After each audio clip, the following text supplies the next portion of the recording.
It's early morning here in Germany. I'm trying not to get killed just walking out the house to the tractors. And we are going to be doing some field work today. So let's jump into our tractor.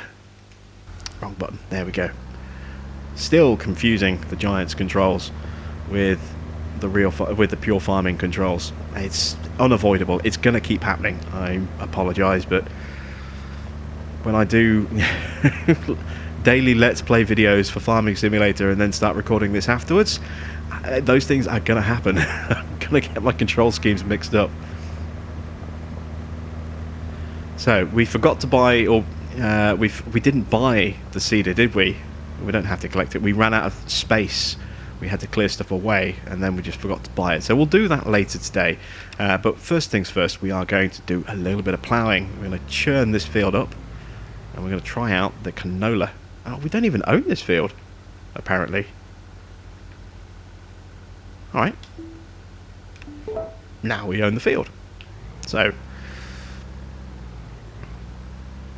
let's go back to outside view. Let's get some lights on, because it's still a little dark.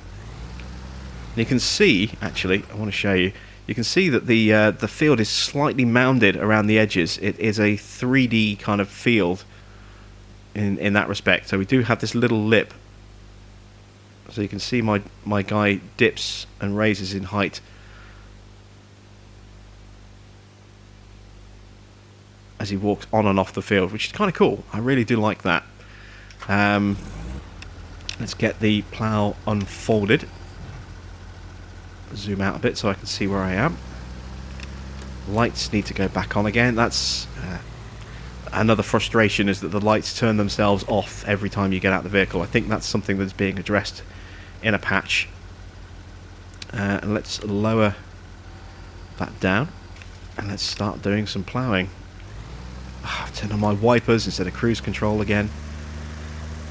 There we go. But here we go, we have this nice 3D plough texture. Actual proper 3D plough ridge textures. And you can see we get this nice dust effect being kicked up as well while we're doing this. And sometimes those dust clouds can be quite big as well. They can go on quite a way down the back of the field.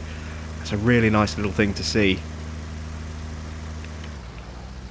But there you can see, I'll just get the right control and show you. You can see we do have, as I say, this new 3D plough texture here. Now this initially wasn't in the base game. This was something that was added in after it was given out to a lot of the PC players for those early access first looks a couple of months back.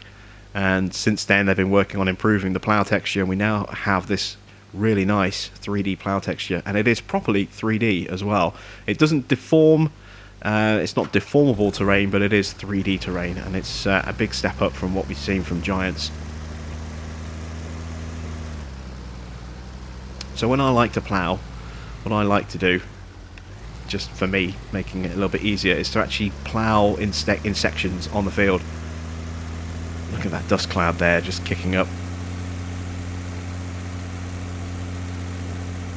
So I work within each of these sections, and we're actually off-centre slightly. I'm trying to steer back. There we go. You do get resistance when you're turning. For those of you that didn't see my live stream, I actually held up the mic, or my pad up to the mic. When you try and turn against the grain of the field, so to speak. Oh, just got a fast farming trophy. Not quite sure what that was for. I'll have to check that out later. But for those of you that, say, didn't see it, if I try and turn now, you'll hear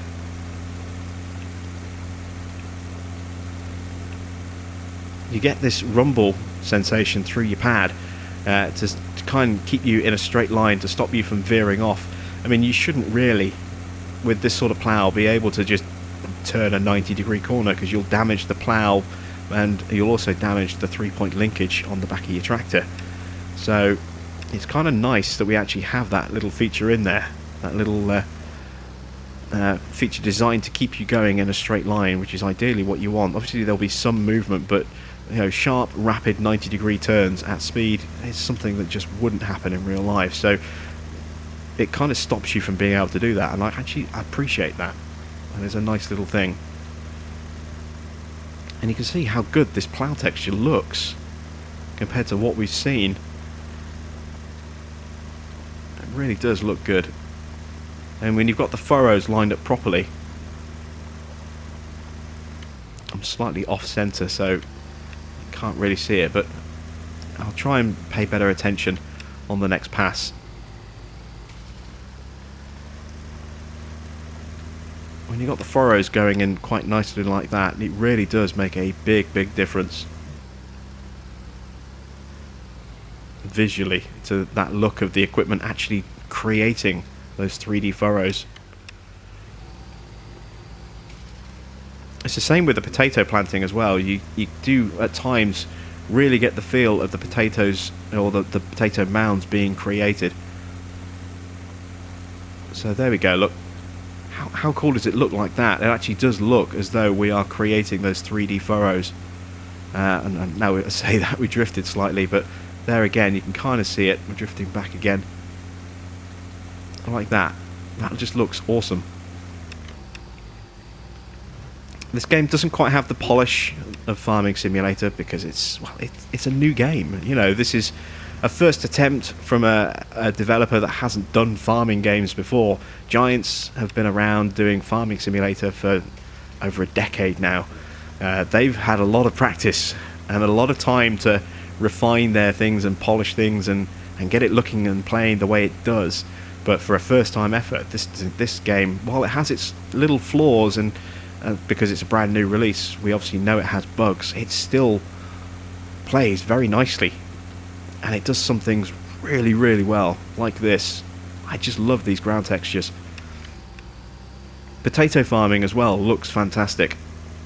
As I said, you know, getting those 3D potato furrows looks absolutely incredible. But one thing I don't like, and you can just kind of see it there, this is a problem that, again, that Real Farm suffered as well. And I think it's any time you have a kind of a 3D map on your field, is sometimes you see the framework underneath just popping up.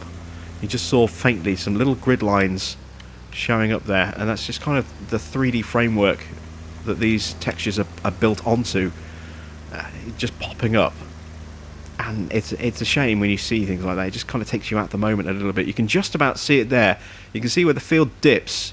You can just kind of see a lattice showing through the ridges, about just under the top of the screen, just underneath the shaded bar. You see those white lines there. I'm hoping that will be improved.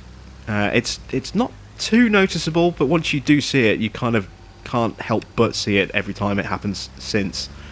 You know, it's one of those things that you don't necessarily notice at first, but once you do notice it, you'll always notice it. And I'd kind of like to see that improved. I mean, you don't really see it too much from certain angles, and being in first person can sometimes help alleviate that a little bit, but you know, you just know that they're there.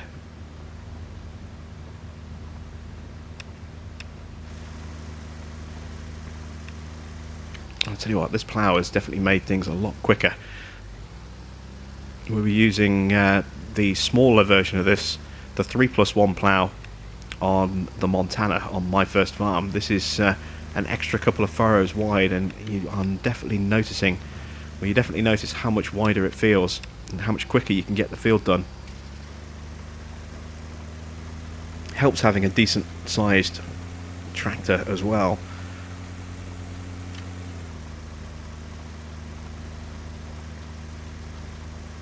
And there again, you can see that kind of dust effect.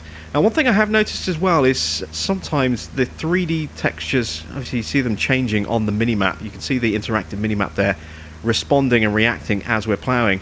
Now, the textures that, you know, we're kind of just following the natural shape of the field, but on the minimap they seem to be going across the field, and I don't know why. And it does end up leaving you with this kind of strange feeling that you're working against the grain, even when you're not. I like the minimap interactivity, but I wish it would actually track what you're actually doing rather than just changing the state on a certain predetermined patch. So you can see that we're changing the colour on the minimap of these end ridges here as we're moving along them to show that we're actually working this section. But for me, it would be nicer if we were actually putting the lines on this field in the same direction that we're working, rather than just being horizontal lines there, and then just changing the colour of them slightly. So maybe the devs will look into that for a future update. Who knows? But I do actually love the interactivity of the minimap. I've got to keep getting used to. Also, I've got to keep remembering to actually check it, because it is really, really useful little feature. And I'm so used to kind of just ignoring the minimap unless I'm trying to navigate my way around something, because it's literally just a minimap in Farming Sim. But this is an interactive tool that can show you if you've missed a spot on a field. You'll see it, because you'll see that there'll be a small patch that isn't the right colour. Like if I go along here, it might not do it on this one because it's only one furrow difference, but you can see on the end piece there it does step in ever so slightly, and you can see we do have a rough kind of look on the left hand edge that we've already done down there, because it wasn't a particularly smooth line that we ploughed down the side. So it does kind of track, you know, your movements a little bit more precisely. And as I say, I do love the fact that you can see the change in the field state. Actually, let's get rid of that side panel there. There we go. That's better. A little bit nicer. A cleaner view.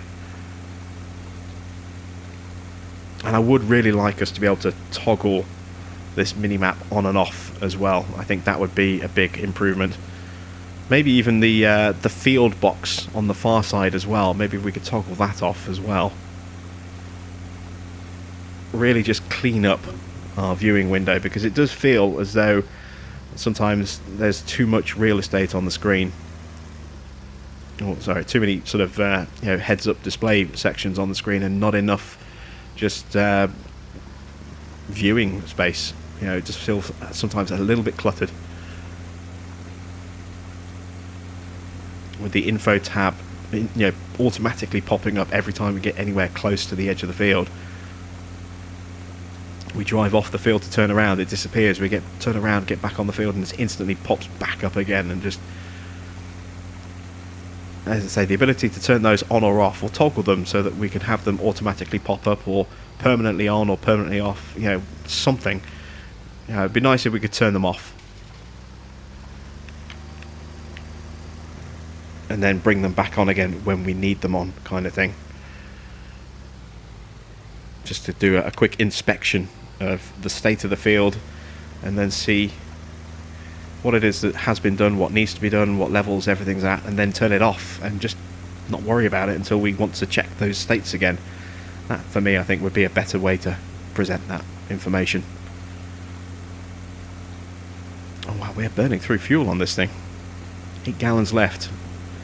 We should just about have enough fuel, I think, to finish ploughing this field, and then beyond that we might have to go and top up our fuel tank. Well, there's no might about it, we're going to have to. It's just a question of whether we can actually get this field finished first.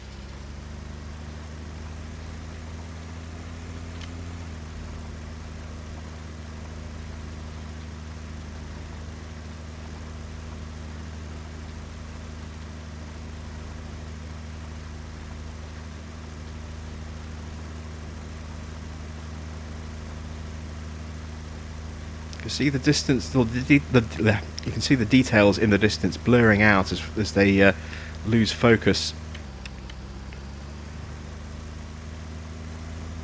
I think that's to help just improve overall performance, but it would be nice if they maybe stayed a little bit sharper, a little bit longer. Sometimes it does feel that they do blur out a little bit too quickly. And you can see the trees on that ridgeline starting to come into focus now. I don't know, I suppose it's not a bad view distance, but before things start to lose their focus, it's better than having that horrible sort of circle that we have on Farming Simulator. Well, we still kind of do. You can see it behind us, look. We still have it, but it's not quite as noticeable, I think, on this as it has been for Giants. Or at least, well, having said that, I haven't done a huge amount of field work yet. You know, we've obviously kind of messed around with groves and not really spent a lot of time doing tractor work. This will be more of a test, I think.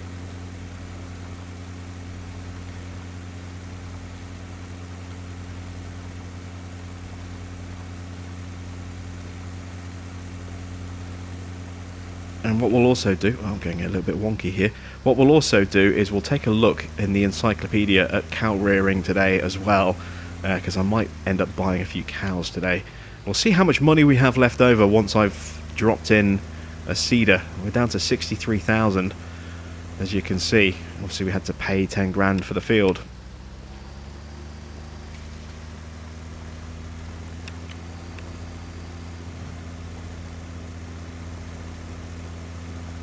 I just love this field texture. It's so nice. It's so much nicer than we're used to.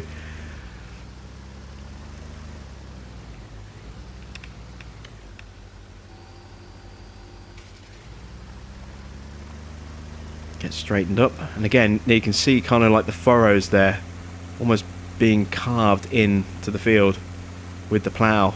The way it kind of sits, it's getting it straight and staying straight. Not necessarily the easiest thing to do, but there you can see it does actually look like they're scooping that earth out and creating those furrows. And that's what the 3D texture can do for you.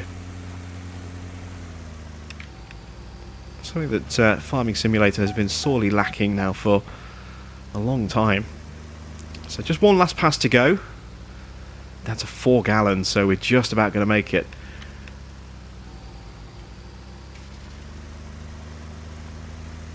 I haven't tried running a tractor dry yet, actually, so maybe we should perhaps just burn off our fuel. We're going to have to reset the vehicle if that happens. I'm guessing if we recover it, we will also get some fuel put in it as well, or we'll recover it to a point where we can then pay for fuel.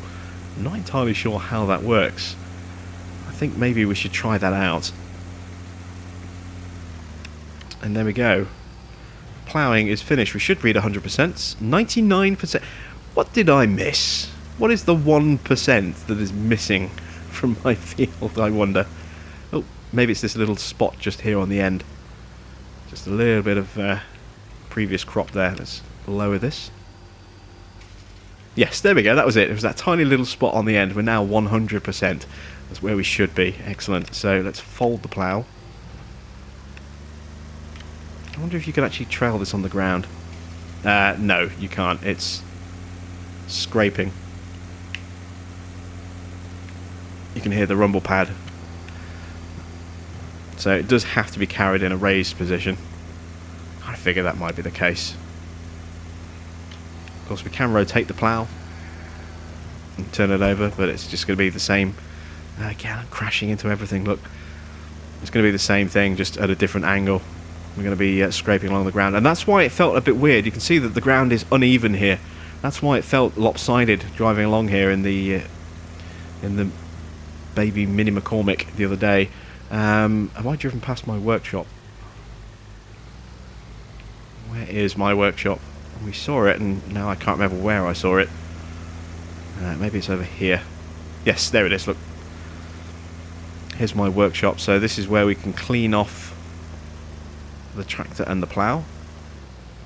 Down to 1 gallon left on our fuel tank, so we are going to, deliberately run it dry and then see what happens, how we have to recover something if we run out of fuel, because I haven't seen a fuel bowser. So it's not like, I don't think we can just pick some fuel up from somewhere and then carry it across with another tractor. I think if we run out, we're kind of screwed.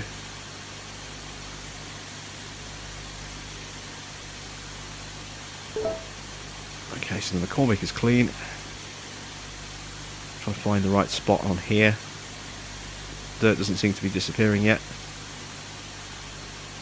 Oh, there we go. Now it's cleaning. There we go. Turn off the washer. There's that fuel warning. We are definitely running it low. Let's at least see if we can get the plough back in the shed first before we splutter and come to a complete standstill.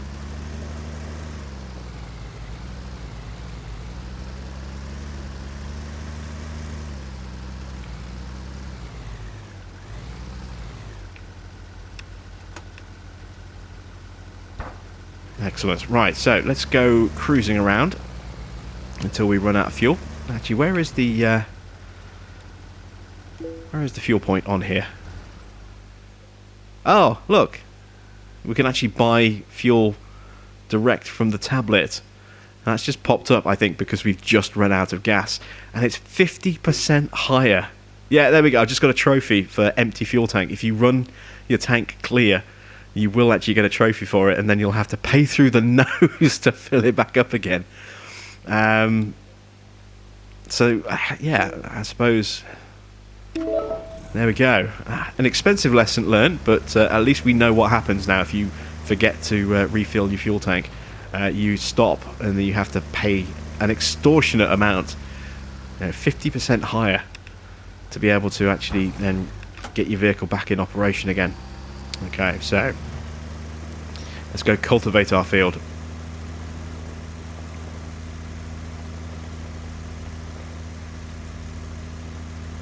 I haven't seen any vans for a while, actually, not since they tried to kill me.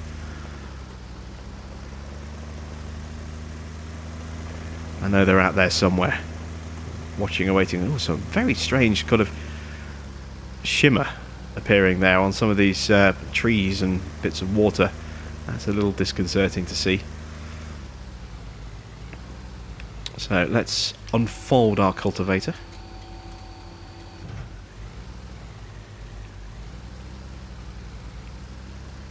Let's try and get lined up on a furrow. There we go. And lower.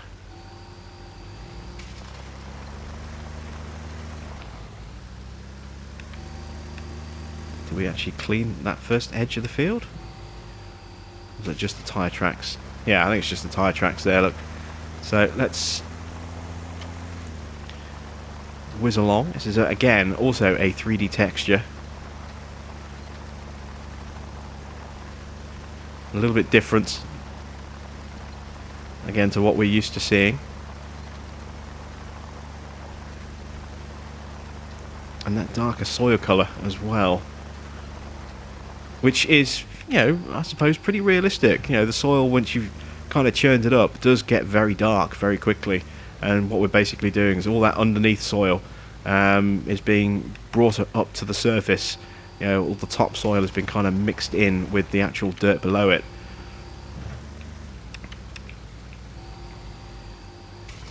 Now, it is important to make sure that when you're cultivating, you do cultivate your entire field and you don't leave ploughed furrows exposed. When I was doing some potato farming in my first challenge, or my first farm potato mission, when I had a little sort of misbit like this, it wouldn't plant potatoes on that section. It needed cultivated soil to actually plant. And I'm guessing it would be the same with regular grains as well. So don't leave just little bits like that exposed, or else you are running the risk of not being able to actually plant on that section. There we go. That looks great, doesn't it? She looks like a proper field in some respects, with the edges of the field the way they are. And yeah, I really do like these field textures. They are very, very nice. And they don't need to be fully interactive 3D deformable terrains, but they do need to be 3D, I think. You don't need to have, big clops of mud and dirt being thrown up everywhere, but you do need to have something other than just a flat photographic texture.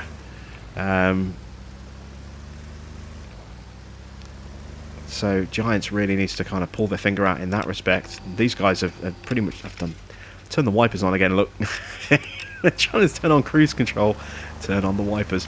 But these guys have really nailed the field textures right from the off. They feel really nice and solid.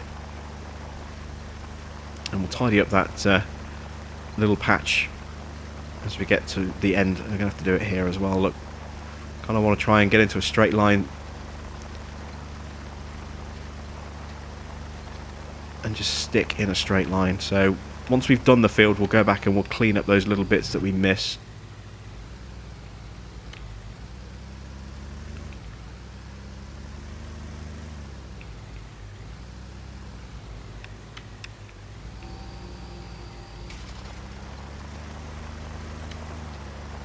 we go. You can see again the mini-map there showing the change in colour to indicate that we're going from ploughed to cultivated. And just as I say, it would be nice to actually see those lines across the field in the same direction that we've actually applied them, rather than just going from side to side on here as they have been.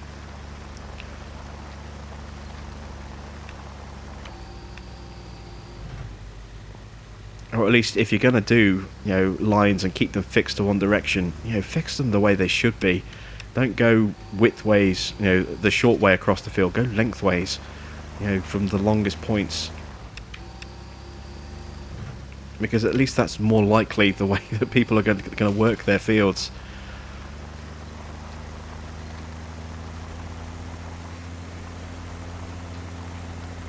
Is it me or does it feel really dark at the moment? Let's get some lights on. The light helps to show the difference in the field textures as well. You can see the way it bounces across the surface of those cultivated ridges behind us.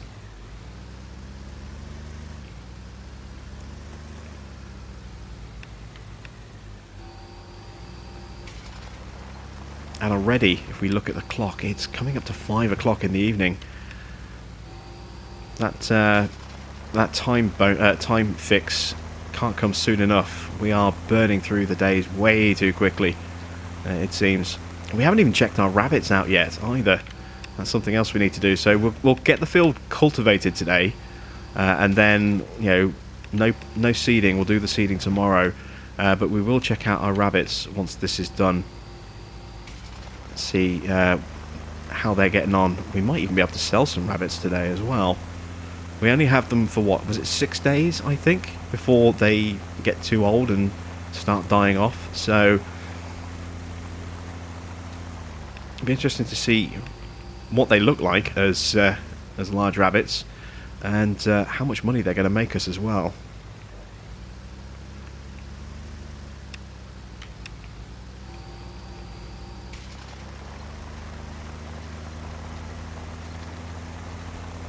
Let's see, we're at 60% of this field, so we need to kind of crack on a little bit and get this done nice and fast, nice and smooth.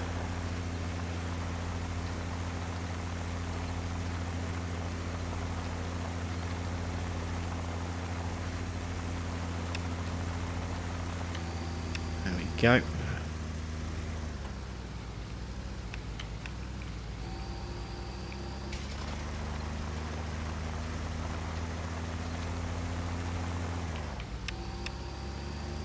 Feeling we should be a little bit further over. Yeah, we should.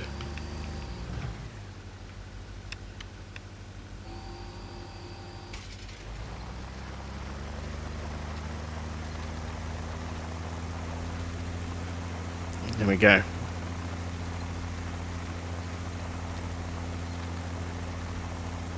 So the working width on this thing doesn't seem to be quite as accurate as it needs to be. It seems like it actually is slightly less than the size of the equipment, slightly less than the size of the cultivator. It needs to be, I think, just slightly increased as to the area that it can affect. It doesn't quite feel as though it cultivates its full width. You feel that you have to overlap. When you try and run nice and clean and close to it, you're going to end up with patches that are missing, which you then have to go back and mess around with afterwards, and it slows down your whole cultivating experience. It may just be this piece of equipment, it may be all cultivators in particular. I guess we'll have to kind of play about with that, with different cultivators on different fields, and see if it's the same issue with all of them.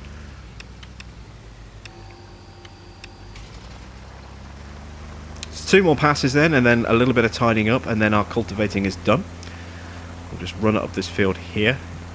And look, the beacons are on, and I hadn't even paid attention, I hadn't even noticed. Of course, we've got a piece of equipment attached, so it's automatically going to turn those beacons on. We kind of discovered that yesterday. This is again what I mean about you just don't notice them. You know, from certain angles and certain heights, and certainly at night, you do kind of notice them. But when you're just kind of working away on a field like that, you know, those beacons have been on the whole time, and I hadn't even really clocked it because they're just so. You know, unless you get really, really close like that, you can't really see the effect that they're trying to do, and even then, it doesn't look that great. So that is definitely an area that is in real need of tweaking.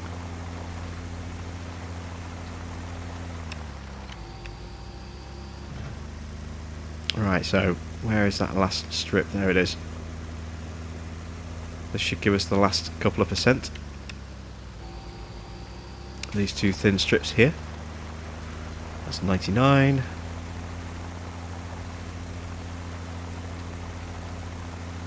And still 99. We're missing something else again. Is it an edge, perhaps? Yeah, it's the edge. Yeah, there we go. Look, you can see. This will get us to 100.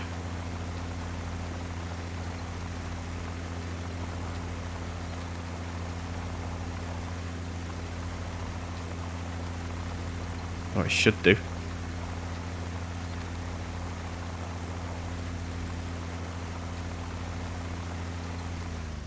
That's still 99. Ah, what am I missing? Where is the little bit that I've missed? I want to make sure that this is 100%.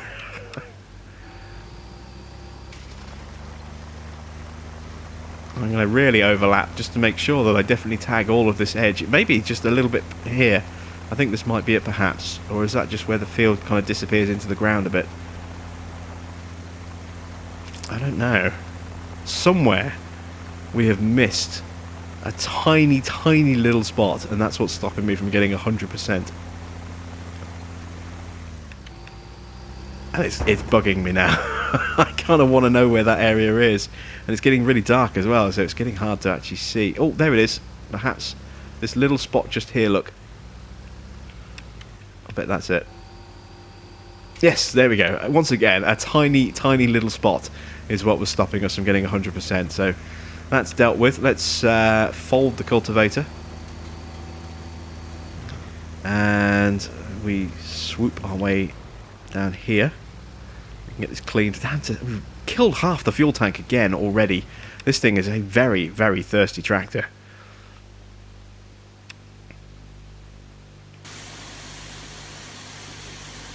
Just clean the dirt off the cultivator. And the tractor's nice and clean as well.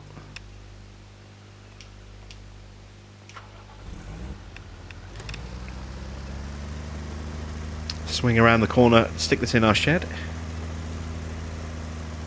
And then we'll pay a quick trip to the rabbits, and we'll use the Mini McCormick for this. The Mini Mac, as I'm going to start calling it. So I'm just going to push this a bit further over so that we'll have space for the seeder in here as well. There we go. And then the tractor can just stay just there. So, onto the Mini Mac. There we go. Let's detach the trailer.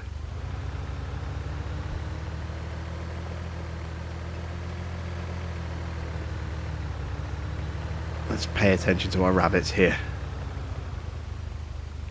So you can see we've got 25 full-sized rabbits now. It's not easy to see them because they just kind of blend into the colour. There's not enough light around here, and we don't have a torch that we can turn on. That is coming in an update. But right now we can't really see the rabbits, but they are in there. You can see them kind of just hopping around a little bit. So how do we sell rabbits?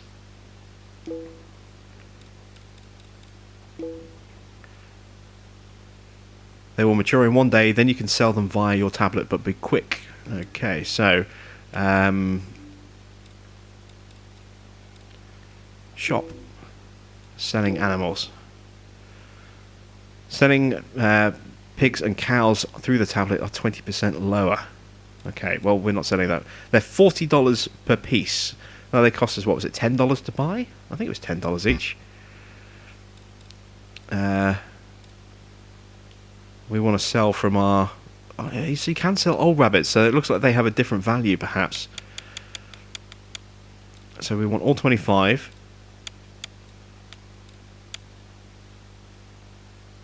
So that's $1,000 to buy them back, to sell them. Okay. Now, if we want to buy more rabbits, they're $20 each. So we're basically, it's a slow process, but every day we're kind of doubling our money. So we pay 500 to fill up the cage, and then we sell for 1,000 the next day. That's not bad. I think, there needs to be a little bit more variety in the value, I think, or they need to be worth a little bit more than that. I don't want the tablet open. I want to get on the tractor. There we go.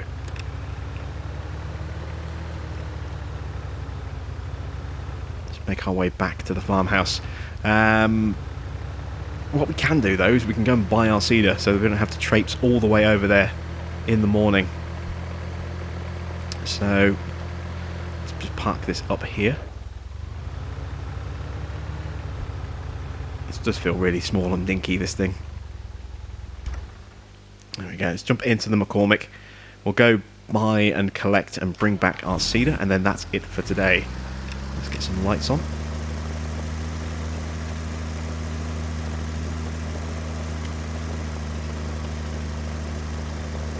And again, I haven't seen the traffic for a while.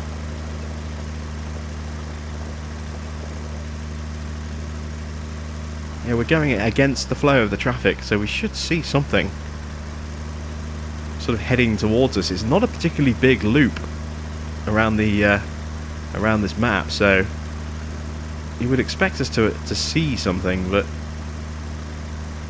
maybe not. Very odd. Right, here's the store, so let's buy our cedar. And which one are we going to go with? I think we're going to go with this one here. So it's 45 grand. We'll buy that. There we go. Let's get that back to the farm.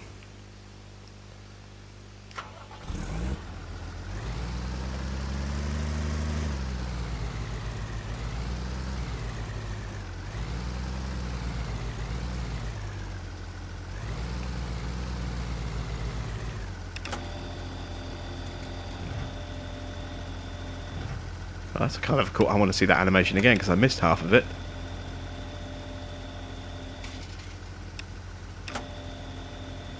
Ha! That's kind of really cool. I like that. How big is this thing? Let's just unfold it.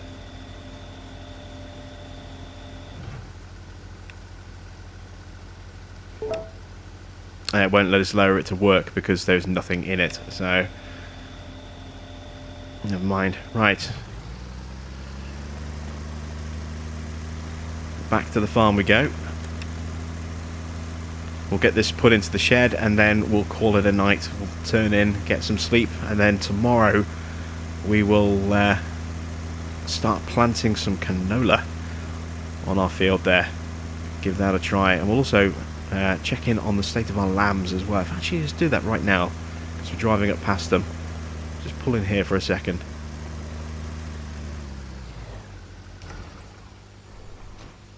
We bought 10. And we have still 10 lambs. So they haven't moved from lambing to sheep yet, which means no wool yet. Keep an eye on that. Every day we'll check our lambs. See if they become sheep. And see how much wool they're producing once they do become sheep. So I might need to reposition. Well, I am going to need to reposition that plough. This should squeeze in. Well, just here. We haven't set the greenhouse up yet either, so that's something else we can do tomorrow. Let me just detach this.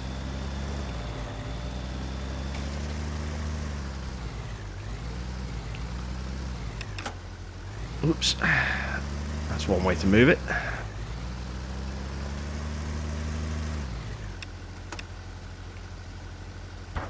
There we go. We didn't really bother with sheds last time out. This time it kind of makes sense, I think, for us to actually use these sheds, or shed. We have a shed, but we've managed to squeeze everything that we need into it, so there we go. We are set up and ready for tomorrow. So, fantastic stuff.